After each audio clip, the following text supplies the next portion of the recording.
Hi, ഇന്നിപ്പം നമുക്ക് ഒരു കല്യാണം കൂടാൻ പോയാലോ?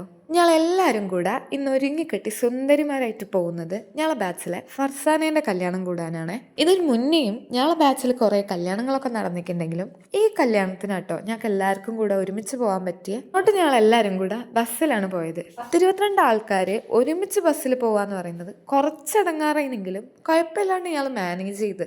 അതിൻ്റെ ഇടയിൽ കൂടെ ഒരാൾ ബസ് കയറാൻ മറന്നുപോയെങ്കിലും ഞങ്ങൾ ഡ്രൈവറും കണ്ടക്ടറും ബസ്സിലുള്ള ബാക്കി യാത്രക്കാരും എല്ലാവരും കൂടെ വിളിച്ച് ബസ് കയറ്റി. ലാസ്റ്റ് കോളേജിൽ നിന്ന് അത്യാവശ്യം 2-3 മണിക്കൂറിൻ്റെ ഒക്കെ ട്രാവൽ ഉണ്ടായിരുന്നു കേട്ടോ അങ്ങോട്ടേക്ക്. അതുകൊണ്ട് തന്നെ ഒരുങ്ങി ഇറങ്ങിയത് സുന്ദരിമാരായിട്ടാണെങ്കിലും അവിടെ എത്തുമ്പോഴേക്കും ഒരു ടച്ചപ്പ് ഒക്കെ നടത്തേണ്ടി വന്നു. എന്തായാലും റോഡുമ്മൽ നിന്ന് തന്നെ ആ പരിപാടികളൊക്കെ അങ്ങ് കഴിച്ച് സംഭവം ഇത്രയും ദൂരേന്ന് ചെന്ന് നമ്മളതിനാടെ ആദ്യമായിട്ട് എത്തിയത്. ഞങ്ങളെല്ലാവരും വെയിറ്റിംഗ് ചെയ്തിട്ടോ ഫോട്ടോഷൂട്ടൊക്കെ കഴിഞ്ഞ് അവൾ വരാൻ വേണ്ടിയിട്ട്. ശരിക്കും പറഞ്ഞാൽ എല്ലാവരും ഭയങ്കര എക്സൈറ്റഡ് ആയിന് അവൾ ഒരുങ്ങിയിട്ട് എങ്ങനെ ഉണ്ടാവും എന്നറിയാൻ വേണ്ടിയിട്ട്. സാധാരണ സ്ക്രബിലും ഹോസ്റ്റലിലെ ഡ്രസ്സിലും അങ്ങോട്ടും ഇങ്ങോട്ടൊക്കെ നടന്ന ഓള ബ്രൈഡൽ ലുക്കിൽ കാണാൻ വേറൊരു ഭംഗിയായിന് കേട്ടോ. സ്റ്റേജിൽ ആ ആംബിയൻസും സോങ്ങും ഒക്കെ കൂടെ ആയപ്പോൾ ഞങ്ങൾ എല്ലാവരും ഇമോഷണൽ ആയിട്ടോ. എനിക്ക് പറഞ്ഞാൽ അത് കണ്ടിട്ട് കല്യാണം കഴിക്കാൻ തോന്നിയവർ വരെ ഉണ്ടായിന്. ശരിക്കും പറഞ്ഞാൽ അവൾ അത്രയും മനസ്സിലാക്കുന്ന ഒരു പാർട്ട്ണർ കിട്ടുക എന്ന് പറഞ്ഞാൽ ഒരു ലക്കാണല്ലേ.